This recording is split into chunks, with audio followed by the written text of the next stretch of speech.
Welcome, EquinEdge crew. Another edition of Action Hour. I'm Justin. I have my homie Brady here. You're pulling double duty today, brother. You've had to fill in. I love the little mocked up Scotty Brady like coffee and handicapping this morning. How did it go? Yeah, dude, they made me look good. They cropped my face on Scotty's body with a suit on, and yeah, they crossed out his name and put mine. So yeah, it was fine, dude. I got back from the office today at about 12. Got set up in Handicap Del Mar for today and filled in for Scotty, and it was great. We missed one race on the pick five, and it was Rispoli that knocked us out of the pick five. Of course, go figure. We've been talking about this for a week and a half now about how we keep on getting knocked out by Umberto. But no, it was great, man. I enjoyed it. And then we had my uncle over and we chopped up a tree that fell on my property yesterday and put that on the road to be picked up tomorrow. So I've gotten a little bit of everything done today. You've had like the worst weather. We like this is our summer in Seattle has been amazing. And I was saying to you, it is 90 in my house. It's like 95, 97 outside. I'm sweating bullets. Like it's just crazy, man. We've had an amazing summer. You've had all these storms and like flooding and broken trees and I don't know what else. Yeah, no, it's been rough, man. My basement flooded the night of the Preakness, and then, I get back from Del Mar and a tree falls down. So I'm kind of scared to go anywhere. I'm going to the Arlington Million on Saturday in Chicago, but I'll be back that night. So hopefully nothing bad happens. Welcome, Junior, Keith, Oldie, Cindy's here, Chrissy, James. Who else am I missing? Steven. You guys have been here for a while. Oh, you guys got here 10 minutes early. So I think the Million might be, I think based on everything I'm hearing, I think this might be like the most well-attended EquinEdge event so far. I think like I've heard a lot of people are going. I have too. And we got to run into probably 12 to 15 EquinEdge followers last weekend at Del Mar. And that was a lot of fun. It was. It's really cool. And thanks, Steven. Yeah, hit the like button. I think it was really fun to have people come up and say hello and get to meet people. And, just like we all love this game and like to get to just have a conversation and hang out and think about horses. And that was a fun trip, man. It was exhausting. I'm still tired. I'm tired from this whole summer, man. Like I've been going nonstop for weeks and I'm finishing the show and grabbing my buddy and we're heading east and back over to the river for the weekend. And, it's school's coming though, man. Kids are back in school here right before Labor Day. So it's Steph, look, Steph like joined. Steph must already she's saying hi. I don't know if she's ever said hello. That's awesome. Steph's super cool. Glad that we got to hang out with her as well. And the weekends are never long enough. I was like, we're at the airport, you're like, dude, I'm going west. I'm like, I'm going east. So I'm like, I miss you already. I know. That was a fun trip. Like it was fun to just be at Del Mar, see people, do a show one day, see the beach where the turf meets the surf, right? Like we had we had some good conversation. That meal, we won't disclose where it was very subpar. Steph and I had a great meal the next night, but I won't. Del Mar is awesome. Oh, she's listening in the car. I was wondering, she's driving. So I'm like, how's this happening? But it was fun though. I enjoyed it. I'm ready to go back. I love Del Mar, man. I love that place. It's a great vibe down there. And Oldie, yes, let's make arrangements. You, me, and Nathan, and whoever else is there. We'll meet up on Saturday at Arlington Park. Just send me a message on Twitter or something, and we'll get in touch. Yeah, I love Del Mar so much. I haven't been there in 2 years, and so it was great. I got to see my aunt and uncle. Got to see you guys. Got to see a lot of great racing and some controversy too with some of the stewards, and so that made it a little bit more exciting. But can't wait to go back there for the Breeders' Cup. So people are asking what race. So do we want to look at Del Mar real quick? You're going to do a little, do we need to look at this morning or today, this afternoon? I have not. Yeah. Go to race 3 today at Del Mar. And you had a pick here. Yeah, we did. I'm on Saturday. We got to get back to today. Yeah, we gave out an early pick 3 for $12, and then we played a pick 5 later in the day. And so I didn't have Rispoli in the third leg. He was on, I think, a 3% horse, He was on the 7 here. And so I'm trying to leave the Oh, pick 3 and go here. Yeah, he was 3%, 7-1 EE morning line for Bob Hess. And we had talked about Bob Hess. Bob Hess has been kind of cold lately. And so he's not kind of getting my first call on these tickets. The workouts were kind of, okay. But the horse had an excuse last time that he was sandwiched at the start in a 48 race. And this was coming back down to a 44. So third start career should be the horse's best effort. And then he obviously showed it today. And then we did play. What racer? I'm lost. What That would have been race 3 at Del Mar Oh, today. I got you. So yeah, 3%er. Wow, and it was only 5-1. That's interesting. I mean, you see that, but you got no price there on a 3% horse, huh? Oh, I know. And then let's see. Yeah, we did give out the late pick 5. Okay, fantastic. That feels good. Okay, it paid $352. I didn't even know. Jeez, that's awesome. It came right through. I just pulled up the ticket that we gave away, and yeah, absolutely. I just put in a budget for $60. Ticket came out to 36, and it hit for 352. So Nice. That's a good ROI. I've been so busy this afternoon, guys. Like I said, we cut down a tree. I made dinner tonight as well, and had a few drinks, and so I really wasn't even watching the Del Mar races. But yeah, I guess it's always nice to give out a pick 5 and hit it. Yeah, you want to come say hi?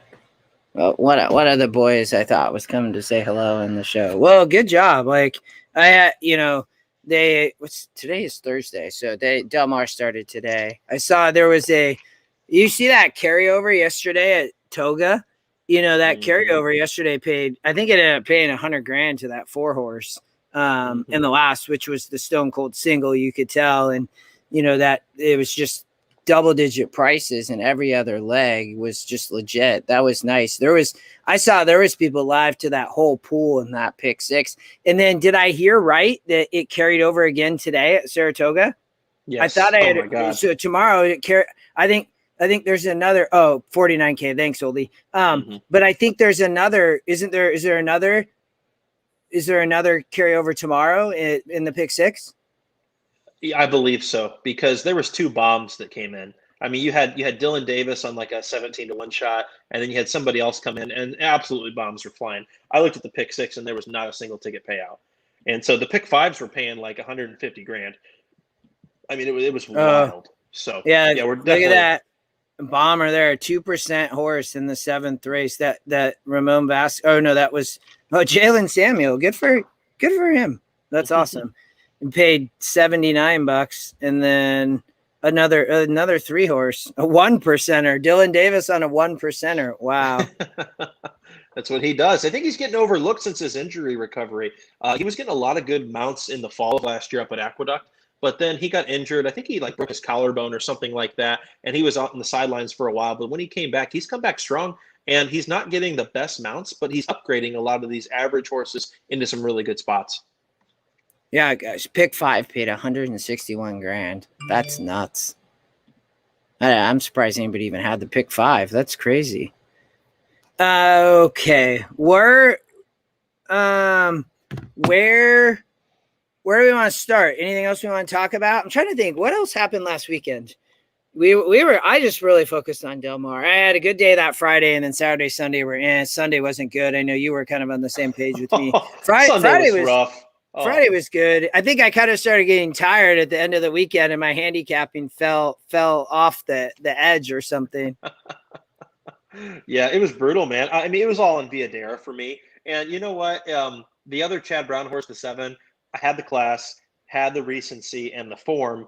I was banking off of Viadera's class, but she obviously needed a race. Either she's not the same horse she was last year, or she just needed a race. And so I don't know. I don't know what I'm going to do with her going forward. But, yeah, that was kind of my make or break single for the day. All right. We got a special show. We're covering Arlington Park. I know is this your home track technically? I would say so. I would say this is the home turf and the last time that I'm ever going to get to go to Arlington. And so this is kind of brutal to think about, that this is going to be the last time. So we got to make it worthwhile and run the whole entire card like we did 2 Sundays ago. So what's the story behind that? I mean, I've somewhat felt Churchill Downs owns Arlington. They're going to get a bunch of money for the land. Is that the deal? Or they don't want to compete with another track or something? So what's the story, going down here? Yeah, so the story is that Churchill Downs Incorporated owns Arlington Park, which is about 8 miles from O'Hare Airport and Rivers Casino. Rivers Casino has slot machines, so there's revenue coming in there. What CDI doesn't want to do is compete against themselves and put slot machines, casino games inside of Arlington Park with a sports book when they've just got one 8 miles down the road at O'Hare Airport. And so what they're doing is choosing to forego the racing license and auction off the property. I've heard the Chicago Bears are interested in maybe the property for a new stadium long term. But either way, if you polled the jockeys and asked them, what is your favorite turf course in America? A lot of them are going to say Arlington Park. I mean, it is beautiful up there. They've had the Breeders' Cup there before. The facilities are amazing. It's clean. I mean, it's a spectacle in racing that's going to be sad to go away. I'm kind of bummed. Oldie was trying to get me to come out there. I have my boys this weekend, so it wasn't going to work. But, I love turf racing, and it's like, and I know you do too. And you were mentioning that, and I'm like, man, I kind of missed out. So maybe somehow it will stay open one more year. But and so we have the Arlington, AKA million, but AKA 600,000, right? Yep, that's right. Yeah, so we're going to cap this whole entire card. And, I'm loving the million race. I'm loving the Beverly D. Have a few strong opinions there that we're going to hammer on Saturday. And let's hope we can run the card again. So it's Chrissy's home track, too. So she's been going since she was 3 years old with her dad. She even worked there. Wow, that's awesome. Yeah, that's cool. No, we might shed a tear on the way out, not going to lie. I'm very much looking forward to it. Oldie said Chad Brown compared it to Augusta and the Masters. That's cool. Like, I'll have to tune in a little bit. I wasn't really planning to, and I'll have to make sure I watch. I mean, I love just sports in general. So to hear stuff like this and the passion from like you and Oldie and Chrissy and Nathan, and there's a bunch of people I know, and I'm excited for all of you. You guys will have to try to get like a picture together. We didn't do that with some of the other viewers, and Steph and I she's tuning in. I know we talk a lot about that, trying to capture pictures, and sometimes we're good and sometimes we're not with, our kids and stuff like that. But this will be cool. You guys will have to try to get some photos together or something. Oh, absolutely. We'll do our best, and hopefully cashing a lot of tickets along the way. All right. So I looked at majority of the stakes, so you'll have to help me on a few of these. But the first, an allowance sprinting on the synthetic. What I've noticed here is there's a lot of like always high win percents. You have what's the I'm drawing like a total blank on the trainer's name, who seems to kind of dominate here. Not Diodoro. What's Larry Ravelli? Yeah, Ravelli. Ravelli seems to dominate here, I've noticed, but you end up with a lot of high win percent horses. But I don't follow this well enough to know how they do. But where did you land here in the first race? Yeah, so I'm going with the Stone Cold Single here in the first race in the one Absolute Chaos. We got 41 win percentage, 2-1 EE morning line, mid pack on the SOR, but the highest GSR in the top pick here. What I see is Loveberry taking this Jimmy DeVito horse out to the front end and looking away and not even eyeing another horse the rest of the way. We had a good gate work back on August 12th at Arlington, going 3 furlongs and 36 and 6.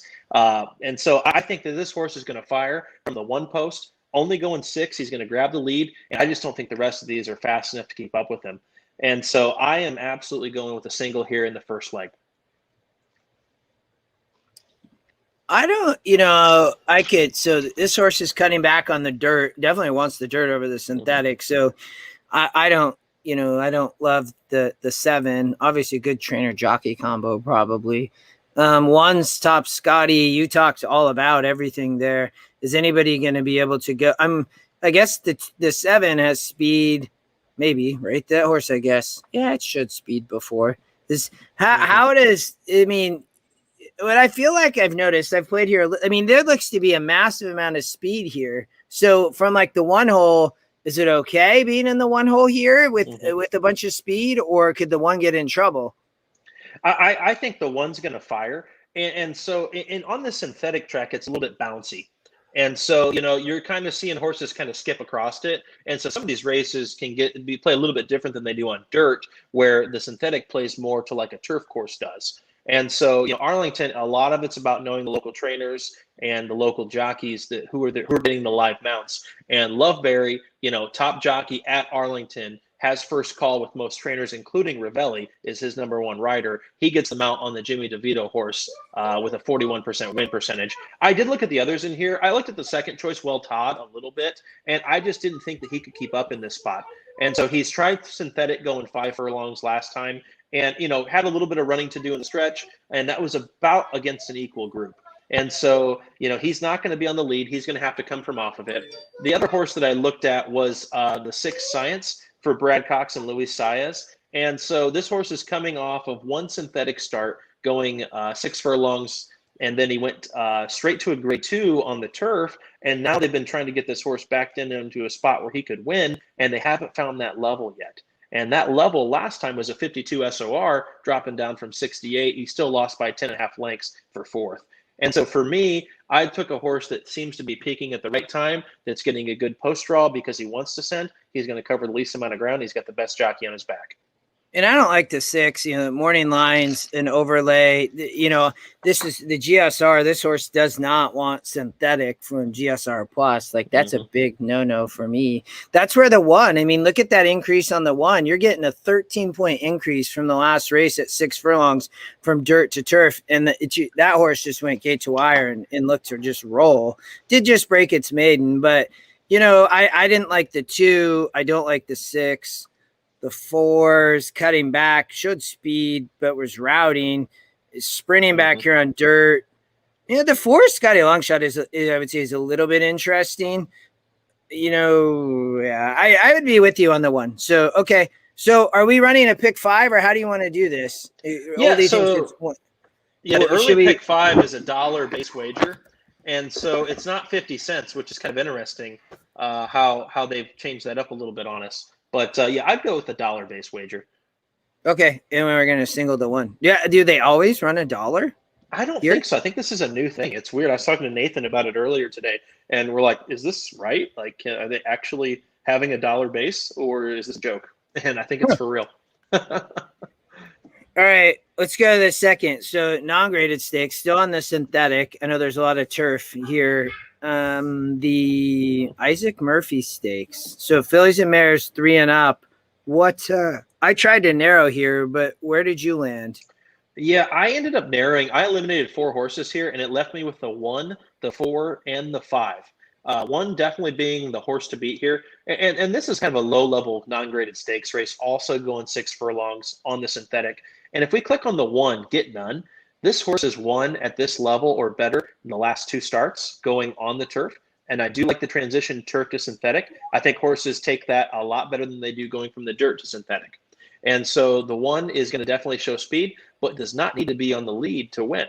As you see, last time going out against the 56 group, he was chasing from behind and still got the job done. And so, in my opinion, this horse, Get None, is coming out of better races and has a very versatile running style. Can be on the lead, or can stalk, or can come from 5th. And so I thought the 1 was an absolute must-use. Not a good enough horse to single, though, because we got to look at the 4.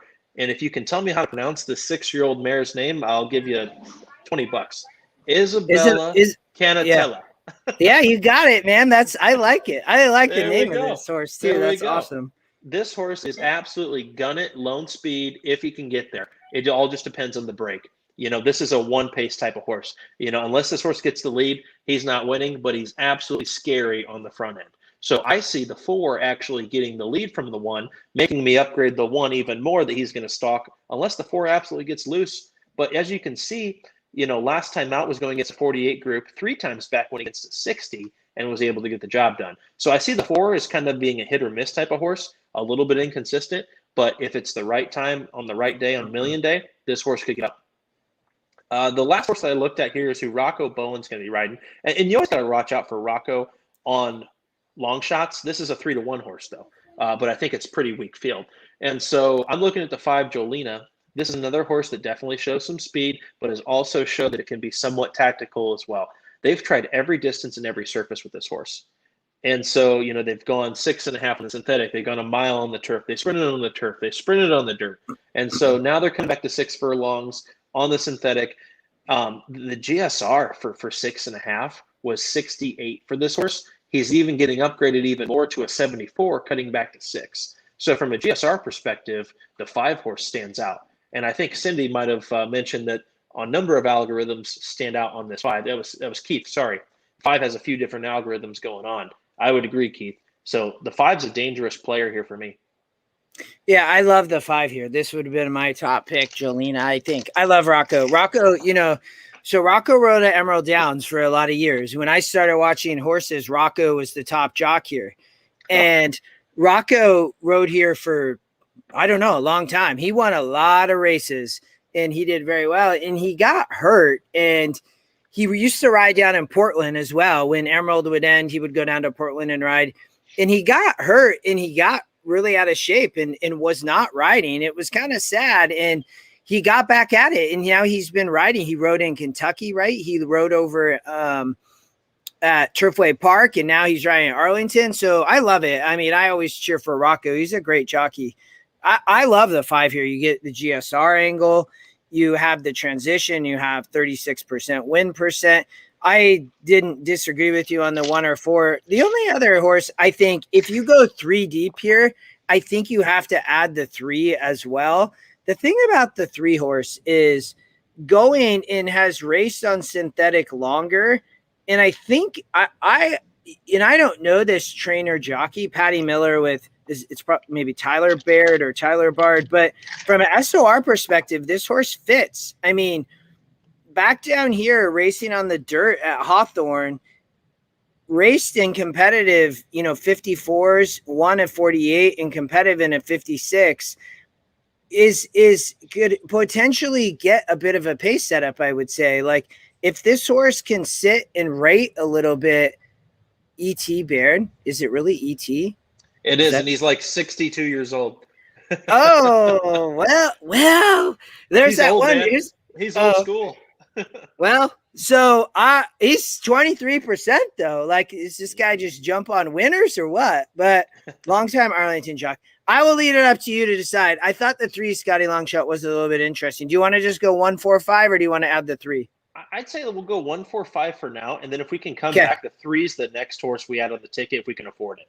Okay, and system didn't add the Scotty Longshot there, even though it wanted 3 horses, which is a little bit interesting. But okay, let's go to. I did not look at this race either, and the system wants to spread an allowance sprinting on synthetic, and then I think we get all those turf races. But here's Ravelli, so I see this Loveberry Ravelli combo, and I've talked with Oldie, well, enough that like these guys hit like some crazy percent here, and I always see them winning. The 2 is on top, but what else here? The system wants to spread, but where are we going to go? I think this is the spot where we can beat Larry Ravelli. And here's the thing that I'm accepting. Ravelli's going to win 3 races on Saturday. And he's got a bunch of starters. He's going to win 3 races. I mean, Larry Ravelli is by far the best trainer in Chicago. He knows us. We've been in the winner's circle with Ravelli before with Angel Sense. We were right next to him at the Pegasus contest, which was really cool. I know he went all in on a Chad Brown horse, but hey, some of us did, some of us didn't. Sorry, Larry. But anyway, I'm trying to beat the Ravelli here. And here's my key to beating Larry Ravelli. If he's not alone on the lead, I don't want him. Okay? And so unless he can clear with Loveberry on a horse, I do not want Ravelli stalking. And unless I'm using more horses underneath. So I actually went 5 deep in this leg. I went with the 1, 2, 3, 4, and the 7. And here's why. This 2 could be vulnerable. From a class perspective, the horse hasn't seen better, at least in his last 7 or 8 starts, than a 56 group. So he's been racing against this type of company, okay? He hasn't been winning all that often. This horse has finished second in his last 3 starts. Maybe could be a little bit of a hanger. Once again, we go back to the thought of if Ravelli's not on the lead, you got to downgrade a little bit because you can't trust that the Ravelli horse is going to pass another one.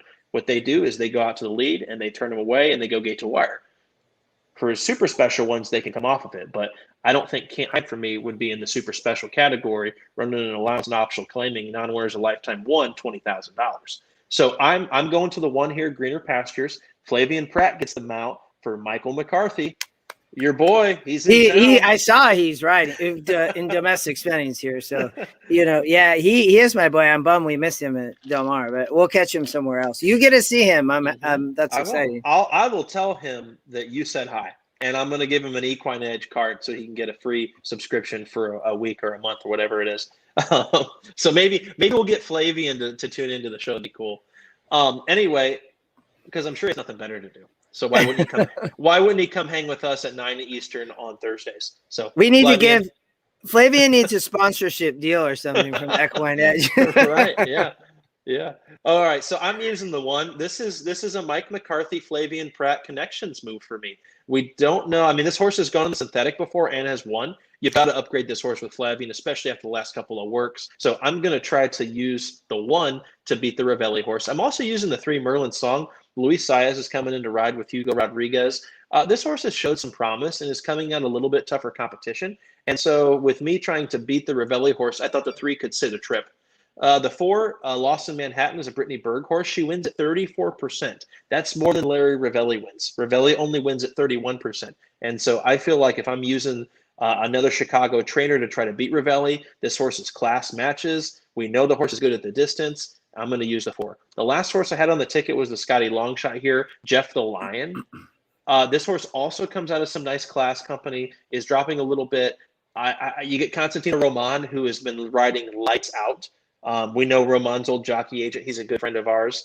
And so we were going to definitely use this horse as kind of a sneaky long shot that I think is probably going to be 12 to 15 to 1. I love the GSR angle here on the 7, right? So if you look at the past races and the SOR and everything, going 6.5. But when you look here, look, they were putting this horse on dirt at Hawthorne. Hawthorne in Chicago? Yes, Where's it Hawthorne? is. It's Okay. Hawthorne's kind of by Midway Airport. It's a little bit closer, but it's kind of right in the middle of town. Okay. I mean, running there on dirt and running in 48s, 52, 46s, and people will be like, couldn't win, running in these allowance races, jumps up here in an allowance. The thing is, those are all on dirt. When you look at these 2 synthetic races and you look here, just look up here. Look at this. 9 races at Arlington on synthetic, averaging 6,000. 9 races on the dirt at Hawthorne, 2,000. This horse is synthetic all day long. And you look at that last race out at Arlington in a 60 and runs 4th out of 6 horses and got bet. And now this is technically a drop down. The horse can rate and for sure a little bit tactical. Like this is the perfect spot for the 7. So I'm with you. And I love Flavian. So, and I actually like the 1 horse as well. You're getting a little bit of edge on the morning line. I would love to see a 1-7 exacta here. A 1-7 exacta is going to pay probably, you're going to get 20-ish to 1 or something would be my guess. So for me, that's what I'm playing. So we are going to cut the 6 and 8 then, and the 5. So the system 1, 2, 3, 4, 7. Love it.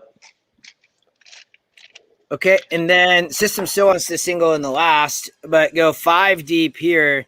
We're playing $1 ticket. So it just reminded me. So this is, it did switch. Sorry.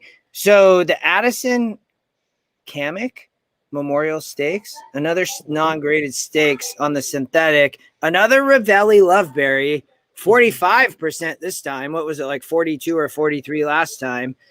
Top Scotty. Is this one beatable too, or is this one going to win? This one. So I just sent you an email to your email about Greg's play of the day. If you could pull that up for the viewers, I showed everybody this earlier today, but they might not have caught it. But this race is Greg Olson's play of the day, and so if we could get that PDF pulled up, I'd like to show everybody what his thoughts were on this one, because he's looked at the card more than anybody. I think this is Christmas for Greg. All right, so. Oh, I like this. This is good. I love it. So yeah. I can you guys see this? Because it's just try to zoom in a little bit if you can. Yeah, let me I'm on like my MacBook and I'm not like amazing. Usually I just use my traditional kind of there we go. There we go. Perfect. Okay, is that good? Perfect. There. Yep. There we go. So this is Greg's his top play of the day is in race 4. Now, Greg's a good friend of mine, EquinEdge subscriber and viewer of the show. He's probably watching right now, or he's bartending a Masters event. Either way, he's been going to Arlington for 38 years, and this Saturday is going to be his last day at Arlington. And so he wanted to give the viewers a pick for race 4. And so he's got a $10 try and then a backup ticket for a $20 exacta. Let's discuss how this race is going to shape up. He thinks that using EquinEdge, that he found that Richie's in the House is a stone cold single. If he's not going to win the race, he's going to go too deep here with the 2-horse Devil Eye. And so what he sees happening is a lot of speed in the race. He sees James Graham on the 3, and then Luis Saez, who I believe is on the 6, going to the lead and absolutely burning the wheels up front. He sees Loveberry actually sitting a pocket trip 1 length off the lead and stalking and pouncing at the top of the stretch. With that, he sees the 2 coming up the rail with Constantine Roman. So on that note, he says it's going to be 8 over the 2 over the 1-4-6 in a straight try. And then if you want to back it up, go with a $20 exacta 2 over the 8. I love it. This is great job, Greg, and Brady, you too. I mean, this is cool. I love that we covered this card. Like I really did, because there's so many viewers, you yourself, Greg, many others on the chat. I don't want to call them out because I'll forget people, but that like this was their track, and like it's just like it gets to that community and family feel of like in so many memories. I mean, Chrissy talked about working there and 30 years of going there, and Greg for 38 years going there. I mean, I've only been around this game for like 5 years. I can't even say any of this, but I hope maybe my kids someday will be able to say something similar, but it's cool. And so are we just going too deep here then 2-8, or what's the plan? Yeah, I think we go too deep because the 8's the horse to beat, but the system has the 2 right there as well. And so you've got the horse that's going to be stalking the pace, and then you got a 1 that's going to be coming from out of it that could nail Richie on the wire. And so I would go 2-8 here. I'm not even going to look at this race. I had the 2-4. So okay. I like the 2 flying late. I thought the 4 was a little bit interesting. Greg had the 4 in 3rd place. I was 2-4-8. I had the same read here. I love this from a pace perspective. I thought that the 3 and 6 and the 8, I like that he says the 8 can rate and come back, that the 3 and 6 are going to be on the front end. So, and that the 2 could be flying late. So from that perspective, my only, this is, I guess I'm the old man jocked, E.T., right? Was that his name? E.T. Is it Baird or Bard or how do you pronounce his last name? E.T. Baird. E.T. Baird. I had that maybe he could sit a nice trip as well. Racing here in a 66 going long and then a 64 sprinting, saved ground quick, late gain. I thought that was an interesting run there, but I'm all for going with the 2 and 8 only. Greg could out handicap me obviously in this race. So perfect. Like, I love it. That was cool. And a nice play. I'm probably going to play an 8-2-4 cold. Like, and I'll back up with his plays. But I thought the 4 was interesting. But so we'll regenerate. And then we probably can go. Yeah, we're going to be able to go 2. Did I lock? Okay, yeah. So that was good. Oh, no. So it added that 4 horse. Can we add a 3rd horse in the last? No. We can play $90 and we can add 3 horses. So we'll play a $90 ticket and we'll go 3 deep in the last, unless we want to go back and add the 4 horse in the second leg. So here's where we can determine whether we want to add the 4 or if we go 3 deep here in the last. I think you're going to want to go back and add the 4 because once I tell you who Bramble Queen, the 2, has faced in race 5, you're going to be like, let's single this horse. I thought this was only 2-3. So I thought the 3 maybe could surprise here as Scotty Longshot. So that's who I would go here is 2-3 because we could add 2 horses. But and you get Rocco. You get Rocco Bowen on the 3. Yeah, yeah. And so here's who the 2 is faced. Call Me Love, Starship Jubilee, Miss Tehran. I mean, that in itself are some absolutely high-class horses. And so if this horse runs, I think his B effort, I think he wins this race. Or she. And so if she doesn't, then I agree. The 3 is the next horse up that I think could possibly run with the 2. Loveberry used to ride the 3, has gotten off that horse to ride the 1 here as he had to choose. Looking at the other horses in this race, I don't see anything that scares me. Now, here's the thing that we have to be aware of is that Bramble Queen is also entered in the Beverly D. Just like there's another horse that's entered in the Million that's also in race 10. And so, you told us there. Yep, Bramble Queen's also entered in the Beverly D. I don't think that they're going to run this horse in the Beverly D. I think they'd rather win the race. I mean, do you want to race against Santa Barbara and Mean Mary and try to run for 3rd or 4th? Or do you want to try to win this race? I think they're going to try to win this race with the 2. And Oldie, if you're talking, so I looked at this race to figure out the pace, and I was, we always try to figure out the pace. Oldie, if you're saying you like the 1 a lot here from a pace perspective, or I'd be curious, Oldie, if you're talking about the 1 here in race 5, is it because of the pace? Because I could understand why you would say that. I just don't think that, Sammy Camacho Jr. is riding too. I just don't think that she's good enough. I don't think it really matters. I just don't think she's good enough here. I also think that the 3 with Rocco traditionally, he's saying race 4. So, okay. Rocco can be aggressive though. I think this race is interesting because I don't really know what's going to shape up with the pace here. Like what's going to happen, how fast, maybe it doesn't matter. I mean, I don't know with Bramble Queen, but I think the 3 is interesting just because you have Scotty Longshot lightly raced. You have Rocco who can be aggressive. I think that this horse could be on the front end. And, so for me, that was interesting. You were talking, Oldie, about race 4. You liked the 1 a lot, which was Edgar Perez and Michael Boyce. I think Greg had the 1 in 3rd place, but we're going with Greg all day. What do you like about the 1, Oldie? And then we'll flip back to race 5. But, on the synthetic, has been sprinting, is not burned money, has just been romping. All that was on the dirt. Goes over to the synthetic and has run well. I could see, the 1's got to improve for sure. So and I thought the 1 could be in the pace mix, Oldie, here, but I took that out because the 1 has shown much more speed routing than has sprinting. So you must, based on these efforts, you think the 1 can be tactical, right? I'm guessing you think the 1 can be tactical and sit off the speed, just like Greg thought the 8 could. I'd be curious, Oldie, on your thought there, but I could see the 1. I get it. What do you think here? Do you want to add something? We added the 4 in race 2. Do we need to single the 2 here and just assume that she runs, or do we add the 2 and 3? If we single the 2, we could add elsewhere. I leave this up to you. I think use both the 2 and the 3 in case Bramble Queen scratches. And then if Bramble Queen scratches, I think the 3 is a single. I really do. Yeah.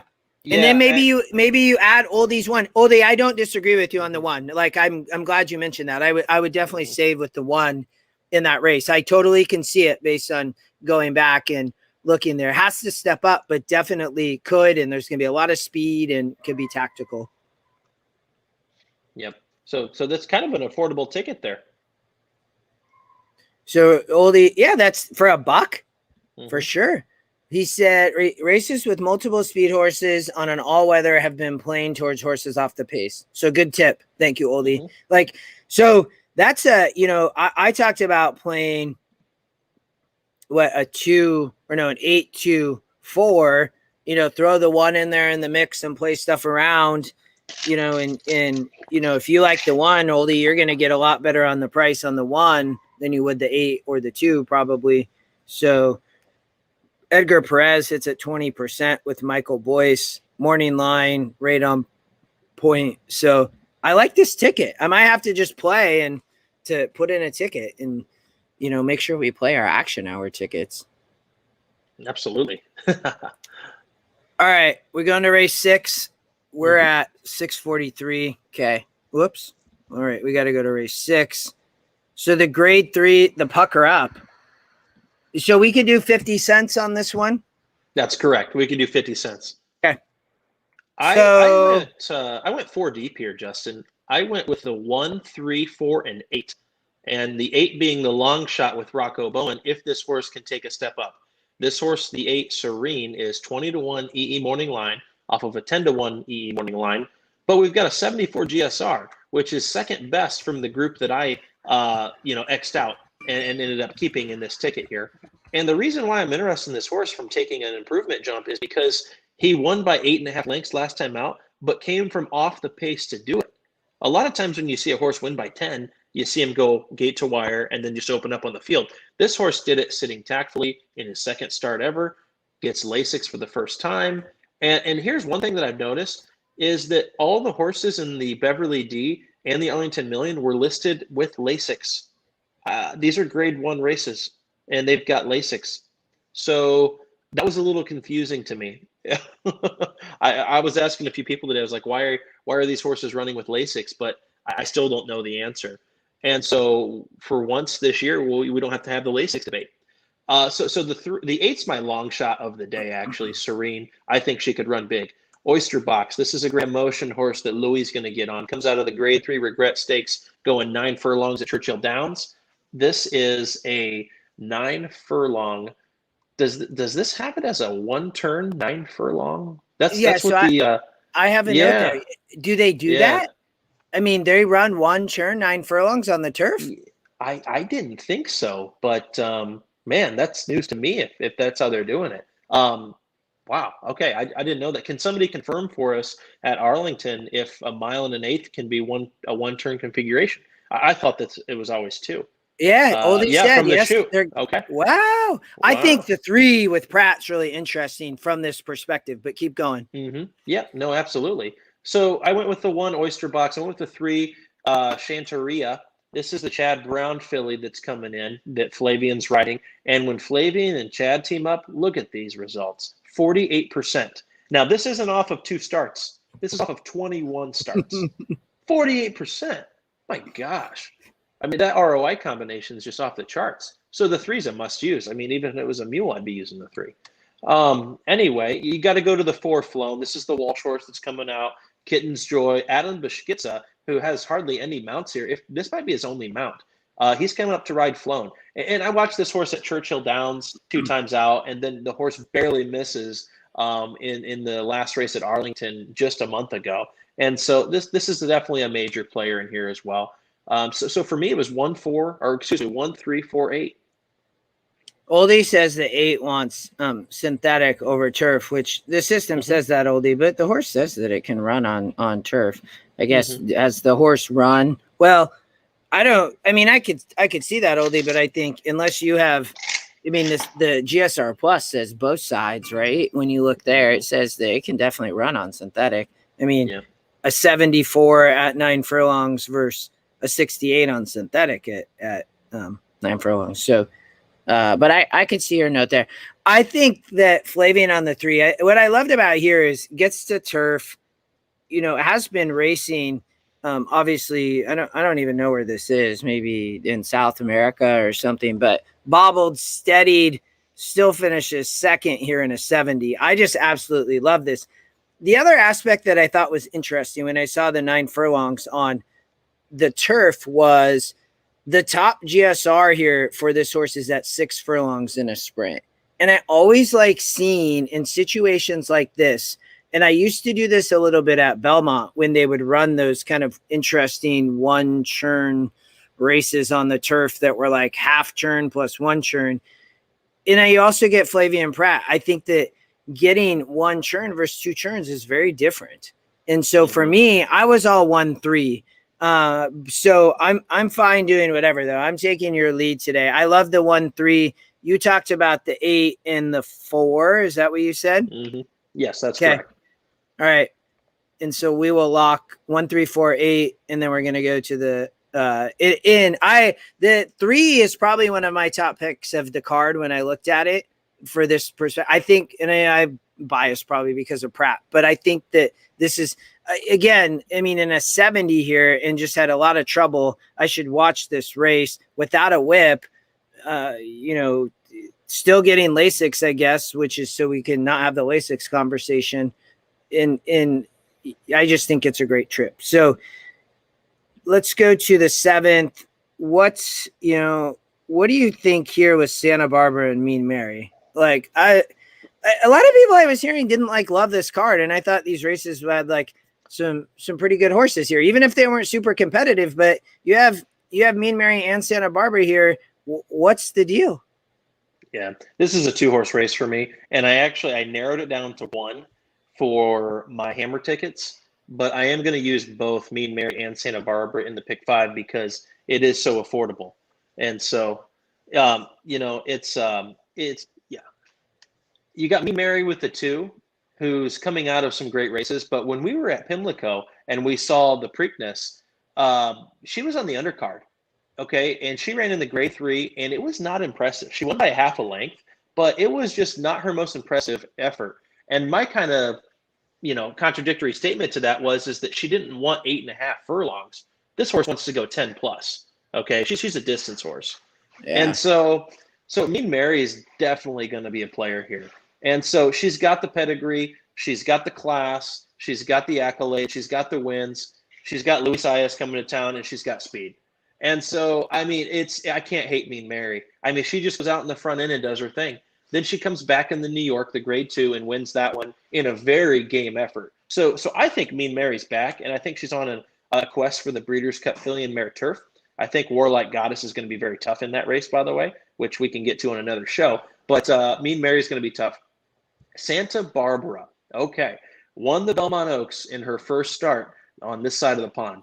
Comes from group, very, very high-class races over in Europe. Comes over here, absolutely had a horrible trip. I mean, this horse could not get out until the last 16th of a mile. Yeah. And when she turned on the jets, she absolutely flew down the stretch. And so I'm using Santa Barbara here as well. Which horse is going to win the race? My gosh, I mean, I'm going with Santa Barbara. And I hate it because I want to go with an American horse, but I think that Aidan O'Brien, Charlie Appleby, and company are sending over their A horses this year for the Breeders' Cup. The system likes Santa Barbara over Mean Mary in a couple of ways, from a win percentage, from an EE morning line to a top pick and a GSR. I love Mean Mary, but man, I am going to be keying Santa Barbara in a lot of my singles. So Oldie, I'm all for engaging here. You know that always. How is Santa Barbara not finishing in the money? Would love that. And then why is the 5 sneaky? I was with you with Louis on Mean Mary. I mean, out on the front end, I could see Mean Mary being very tough. But I mean, Santa Barbara looks legit. I don't know how she's not going to finish in the money, which I don't know, maybe that could happen. But why the 5? So you get Sophie stepping up. This horse can really improve on turf. So I guess I could see it for sure. I could see why you think that she's sneaky, can improve, ran well here, could watch that race, veered in, held. I could see the 5 improving for sure, Oldie. And I don't think you're losing much ticket equity by using both Mean Mary and Santa Barbara here. I think they're going to be equal favorites. I think both of these horses probably go off at 7-5. I really do. And I want Mean Mary to win. I really do. But I'm a turn of foot kind of guy. And when I saw that from Santa Barbara, imagine if she gets to start at the top of the stretch. I don't know. It's going to be a great race. I'm sure looking forward to that. The last time I saw the Beverly D, Sister Charlie won. Yeah, Oldie's saying Santa Barbara's a cut below. That based on your comments, man, she sounds pretty legit, and I remember how she had trouble. So I'm going with you, though. I'm fine rolling 2-4. We can add the 5 probably based on our ticket if we want, because I'm assuming we're singling here in a little bit. Are we not finding a single? No, we're singling. Okay. So single. Yeah. So do we want the 5 here? Or are we going to add, this ticket generator originally had the 5. Oldie likes the 5. Do you want to get rid of the 5 and it's going to give us coverage later? Or what do you think? Yeah, I definitely want some coverage in this next leg, race 8. I thought this one was one of the more wide open races of the day. So I cut the 1, 3, 5, 7. Did you like any of those? So I used 1, 2, 4, 6, 8, 9. So I cut the 3 and the 5. And the only reason I did not cut the one's GSR is terrible. I mean, you don't see much of a worse GSR drop. I mean, this is a 20-point GSR drop from dirt to turf. This horse is going to hate the turf. But James Graham's riding, and this horse was actually the reason why I didn't hit the pick 5 on Derby Day when Authentic won. I think that this was the horse. This was the what's the race that he was in? The Iroquois.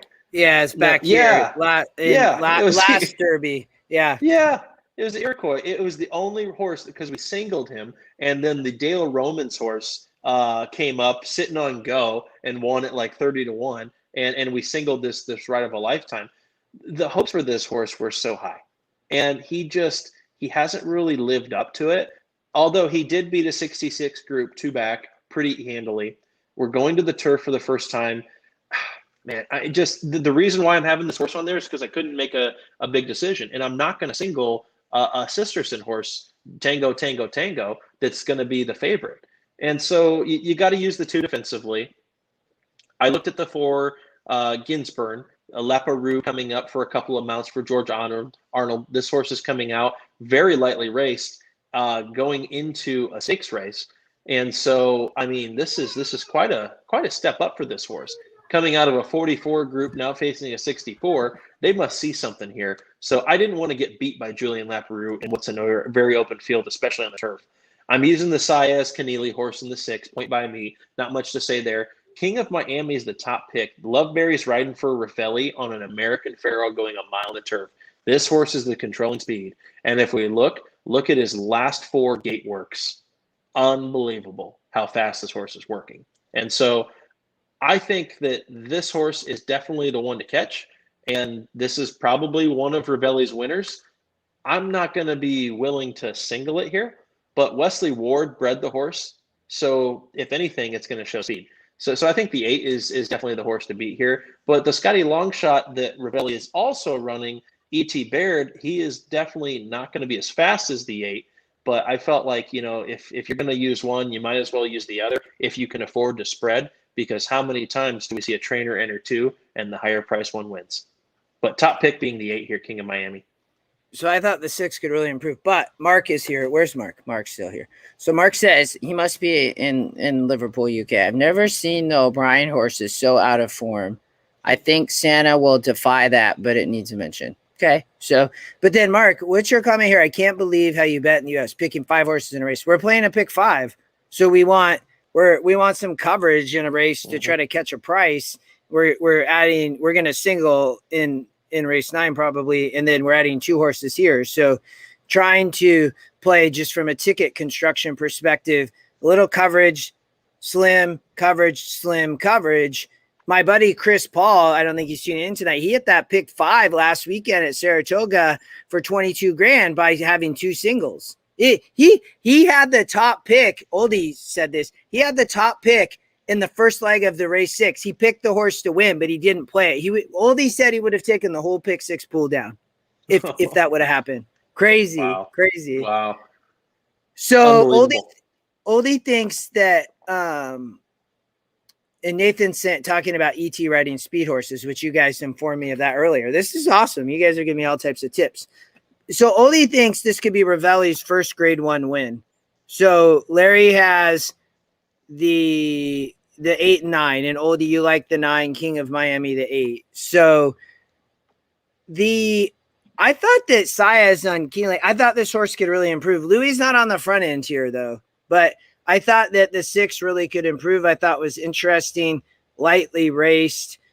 From a GSR perspective, I think fits, 3-1 on the morning line versus 5-2 EquinEdge, 23%. But this race was tough. I was right with you. The only horse I tossed was the 1. Everybody else we had, I tossed the 1 just pure because of the GSR, but we'll add the 1 back. You don't have pick 5 bets. Okay. Well, that makes sense. So keep in mind on like a horizontal bet like this, as long as you have to find legs to go slim to cut your ticket down. You can't go 5 times 5 times 5 times 5 times 5. You'll just kill your value. But what you do is you spread, slim, spread. It doesn't have to be in that order. You could single, you have 1 and then 5, 5, 2-5, but it allows you to find coverage. So, and then so Ross is saying, don't fire until you see the whites on their eyes. What's that mean? What am I missing? Social studies, 6th grade. I'm still lost. It was a war thing.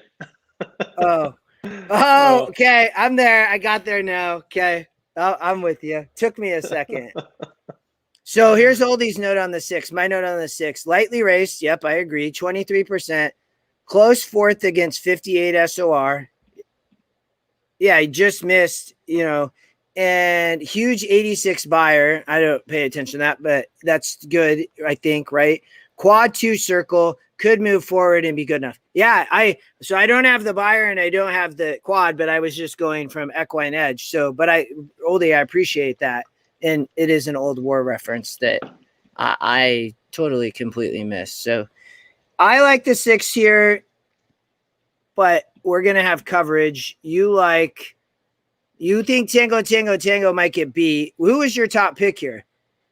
My top pick was King of Miami.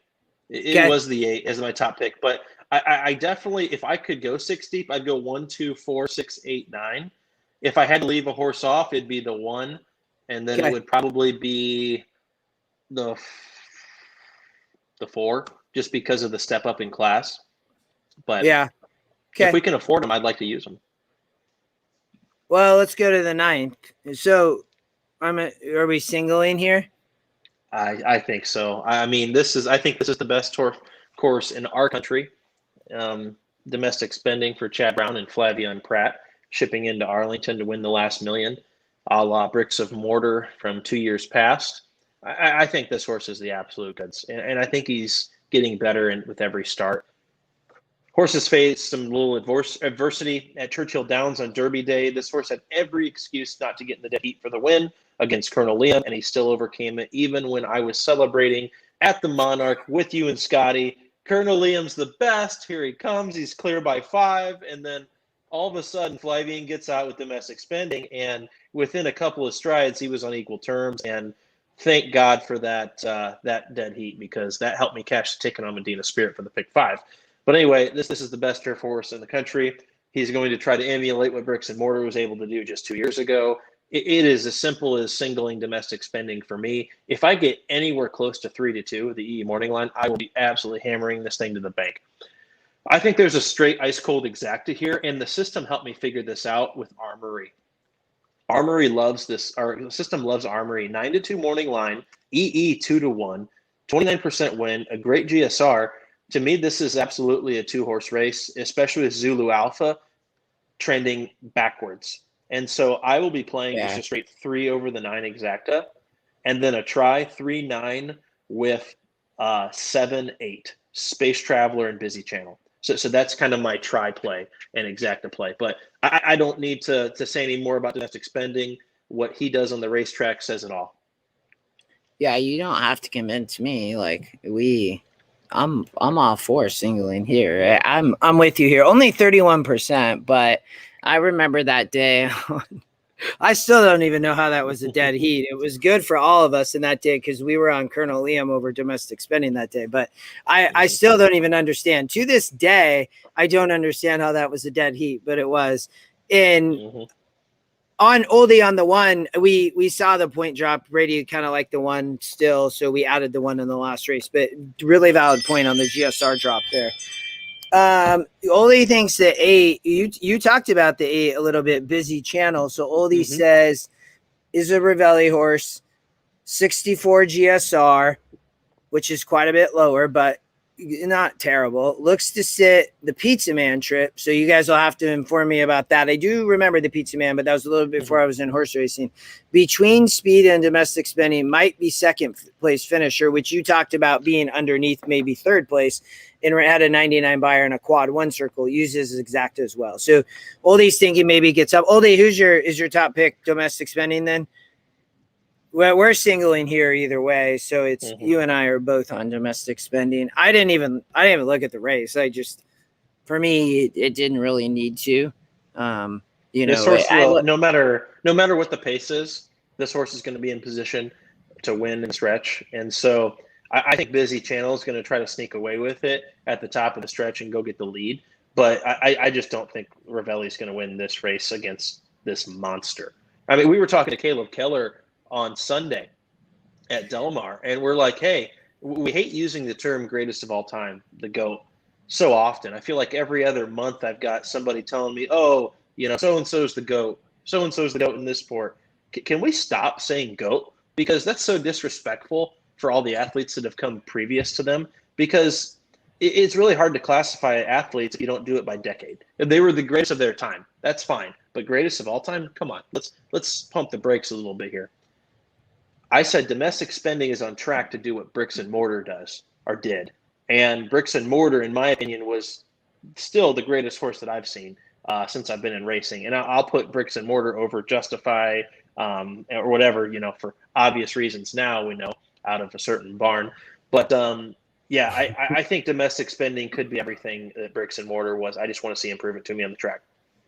Yeah, and shout out to Caleb. He came up on that Sunday and was sitting down chatting for a bit. I'd never met him before, obviously, and it was good to sit down and talk with him. He's a cool dude, and and we talked about this, but for others tuning in and all of you here, we love that you guys tune in and chat it up, and it's a lot of fun. All right, so I'm 5 minutes past, and we're gonna cover the we're covering the what's it called? 5-Star Dave at Saratoga. The 4-Star Dave. 4-Star Dave. Okay. Yeah. So I can give out my last picks here on the pick 5. I liked Another Mystery if he runs in this race. I know that Another Mystery might have been cross-centered in let's see here. It wasn't the million. It was the million. Yeah, but he's 50-1. So I don't think they're going to run Another Mystery in the million. I think they're going to run him here.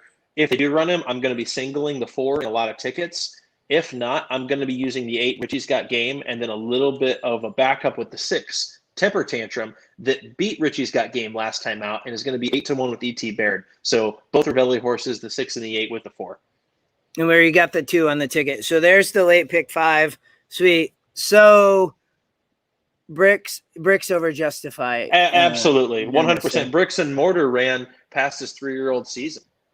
I mean, Justify really didn't debut until February of his 3-year-old year and was done by June 8th. And so, I mean, he had, February, March, April, May, June. He ran for 5 months. Bricks and Mortar did it over the course of a number of years. And he won under circumstances that were up against him. And we all know what's going on right now in the Baffert world. And so I'm definitely discounting Justify's performances on the track. I have to. Yeah. Yeah. So I looked at this, and I've not looked at this race. I'm like, this thing looks wide open. I mean, looks wide open. Unless I know you're a big Raging Bull fan, but I mean, looking at this, I'm like, wow. I mean, lowest win percent is 6%, and highest is only 23% in Raging Bull. What's what's the story here? I'm gonna try to handicap on the fly to give out a pick, but where'd you land? So let's look at where the speed's coming from. The speed's coming from the horse on the outside, Blowout, the 8. Yep. However, Blowout does not have his normal jockey. Blowout has Joel Rosario on him, on a speed horse. So I have to bet on that Joel's going to break this horse and then continue on to try to go gate to wire. Okay, no thanks. I'm not counting on that. I'm not saying it can't happen, but I'm not counting on it. I think Field Pass is going to show some speed. I think that Ricardo on the 7 is going to be up close, and then Got Stormy coming out of, some sprint races and then, some mile races. This horse, I'm not interested from a win candidate at all whatsoever, but I know that Got Stormy is also going to be up there.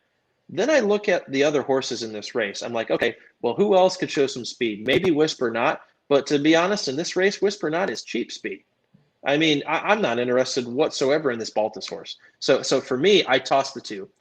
Daddy is a Legend, the 3, comes from way out of it. Casa Creed, now coming out of a sprint, might show more speed, but comes from way out of it. Set Piece, that your boy Flo Giroux is going to be riding, who's been favored in 7 of his last 8 starts, is going to be coming flying. Guess who's going to have the jump on all these horses? The Bull. The Bull's going to be sitting 4th the whole race. This is Maker's Mark Mile 2.0. We don't have some like a Hot Brown. We've got Blowout, the other Chad Brown. Chad's going to try to run 1-2 here. And for me, coming out of the poker, which was a grade 3 race at Belmont, that was tough because he lost to Alexandra, who was pregnant in her first trimester. But that was crazy. I watched that race. Yeah. And it was crazy because look at Raging Bull's resume. He has run in a grade 1 race like his last 12 starts in a row. And then they downgrade him down to the grade 3 poker. He wasn't cranked for that race. I don't think Chad's going to make that mistake again. I think the bull's fully cranked. 9-5. I will be singling the bull with Irad Ortiz aboard. Surprised? Yeah. This is interesting. I mean, from the pace, you talked a lot about that. So definitely I can see sitting mid-pack getting a great trip. Blowout's going to be flying. Got stormy, in sprints, this horse is just not, it's coming off the speed. When this horse routes, it's a lot closer. So, fourth off the layoff, coming out of mid-70s, not really running, and either lost the crop, so must have lost the whip. Here kind of faded, second off the layoff. I think Got Stormy is actually a little bit interesting. But so Whisper Knot's likely going to be up front with Blowout, to your point. You talked a lot about that. Casa Creed with Alvarado, who just kills me half the time, so find it hard to beat, but is going to be coming out of it. Definitely has shown that coming off this horse is when this horse goes 2 turns, it does not run. I don't think this horse has any chance. For me, I watch the horse could win, but for me, I don't like set piece. There's no way I'm betting this horse, just pure because of being the favorite and is 9%. There might be another reason why, but it's not in the top, Scotty. It's likely to be the favorite. The morning line hates this horse all day. 6-1 versus 5-2. Like, there's no way I'm taking that horse. So you add on Flo Giroux, who's not my favorite jock. Like, I wouldn't. Yeah, I actually like this as a betting race because of that. But I'm guessing the EquinEdge morning line is going to be a lot closer here. Daddy is a legend. So Manny Franco for George Weaver, ran really well in 19, but in 20 only raced twice, wasn't the same horse. Wins off the layoff at Keeneland in a 72. Here runs well, and this horse is sneaky. I feel like Daddy is a legend. 9-1 on the EquinEdge morning line versus 21. I think Daddy is a legend is really sneaky. I don't disagree with you on the bull. I think Daddy is a legend, and Field Pass is Scotty Longshot. But when I look at Daddy as a legend horse here, as she didn't race, had a good 2019, did not race well at all in 20. But I love the improvement here. Wins at a 72 off the layoff and runs well here, second off the layoff in June. Looks to be working well at Saratoga. I think Daddy is a Legend is really, really sneaky for me. I'm definitely betting Daddy is a Legend in some way or another. I can see you with the bull, and then Field Pass. Field Pass is interesting, I guess I would say as well. The only perspective there, I don't necessarily love having to be on the front end here, so I don't like Field Pass. I don't know what Ricardo's going to do. To your point with Maker, maybe he's on the front end. I'm loving Daddy is a Legend, and maybe it's a 1-3 exacta or something. I don't disagree with everything you said on Raging Bull, but I would really love Daddy is a Legend if it was Scotty Longshot. Mm-hmm. But I love this morning line angle, and that. I mean, look at second SOR at the distance, only has 1 win, though. So maybe this is an 8-3 cold. I do think Daddy is a Legend is going to hit the board, though. So I would say don't leave Daddy is a Legend out of verticals in a race like this. Mm-hmm. I mean, 7%, 9-1, good GSR. Maybe she's showing up, only 19 races, maybe in good form as a 6-year-old. So maybe she was pregnant last year. I don't know. But yeah, no, it's for sure. And I think the reason why the system's neglecting it a little bit is because it's essentially a 1-horse pace race. Blowout's going to have the lead on his own by far. I mean, this horse might be a few clear. And so the Blowout's going to set the fractions. And depending on what he does, I think the bull has to be tactical like he was at Keeneland for the Maker's Mark Mile. The last time that the bull ran up at Belmont in the poker, it was a terrible trip by Irad. He couldn't get the horse out. And by that time, Uni was already flying late, and Uni was outrunning the bull. But the one thing that I know is that nobody outkicks the bull when the bull gets the jump on you. And so I'm saying the bull's going to get the jump on Casa Creed and Set Piece, and then we'll see where Daddy is a Legend is. I would think that if I'm George Weaver, I'm telling Manny Franco to stay a little bit closer to the pace this time around. So we'll see what happens with everything when the pace breaks out. All right, brother. I got to get in the car and head east. Okay. All cool. Viewers, I appreciate you guys tuning in. Special show. Thanks. Like, it was cool Arlington. Tonight. Yeah, it was fun to do something different. Still hit up Saratoga. You did double duty today, so all props to you. I was too busy for work to do anything horse racing, but I hope you have fun, man. Tell Greg hello. Everybody else, have fun at the Million. I look forward to, maybe some pictures or just hearing. I'll be texting you. So, and probably Oldie, I'm always talking to on race days. So I hope you guys have fun. Like, it sounds like it's going to be a great time. I actually like the card. I had some people saying, I don't know, but I think it's not bad. I mean, okay, maybe nobody wanted to compete versus domestic spending. Fine. I don't really care. Like, don't matter to me. Like, but I think a couple nice little pick fives. That'll be fun. So anything, for you to add as we close out? Yeah. If you're going to be at Arlington on Saturday, hit me up on Twitter. We'll meet up for a drink. We'll talk about the card and hopefully cash some tickets. Definitely going to take it all in with everybody that's going to be up there. So I'm really looking forward to an awesome Saturday with you guys. All right, brother. I'll talk to you soon. Viewers, we appreciate it. We will see you next Thursday. I think is probably the next time I will see all of you. Have fun, brother. Be safe. And thanks, everybody. All right. Thank you, guys. Have a good week.